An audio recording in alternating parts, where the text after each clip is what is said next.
Assalomu alaykum, hurmatli kuzatuvchilar. Medico klinikasi zamonaviy davolash usullaridan foydalanishda davom etyapti. Bulardan biri zarb tovuqli terapiya deyiladi. Shu haqida biroz ma'lumot bermoqchi edim.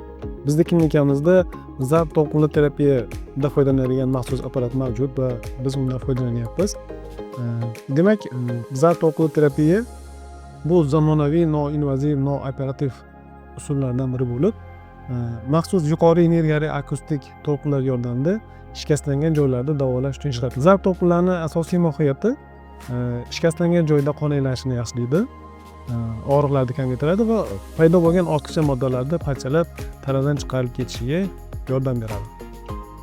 Ko'proq qo'llanadigan holatlari bu umur to'polonasini, deylik masalan, umur to'polonasini bo'yin, ko'krak, bel sohalarida osteoxondroz, soddaroq tilda tuz to'planishi yoki bo'lmasa bo'g'im artrozlari deyiladi meditsinada.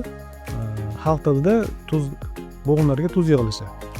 Shu kasallarda mana shu zarb tovuqli terapiya samarali foyda beradi.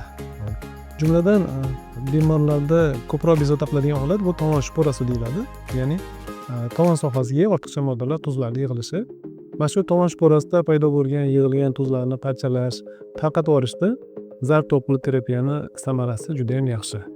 Klinikamizda zarb tovuqli terapiya muolajalari yo'lga qo'yilgan. Bu ambulator va statsionar sharoitda amalga oshiriladi.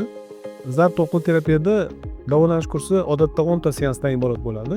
Seanslarni oraliqi 5-7 kunda tashkil etadi. Sabab zarb tovuqli terapiyada bitta seans olgandan keyin oradan nimaga 5-7 kun o'tish kerak? Chunki muolaja natijasida ortiqcha moddalar parchalanadi va ularni organizmdan chiqib ketish uchun 5-7 kun odatda talab etiladi. Xulosa o'rnida aytishim mumkin, zarb tovuqli terapiya qaysi kasalliklarda qo'llanadi? Bu umur to'polonasini osteoxondrozi, bo'yin, ko'krak, bel sohasida bo'lishi mumkin. Bo'g'im artrozlari va tovon shporalari.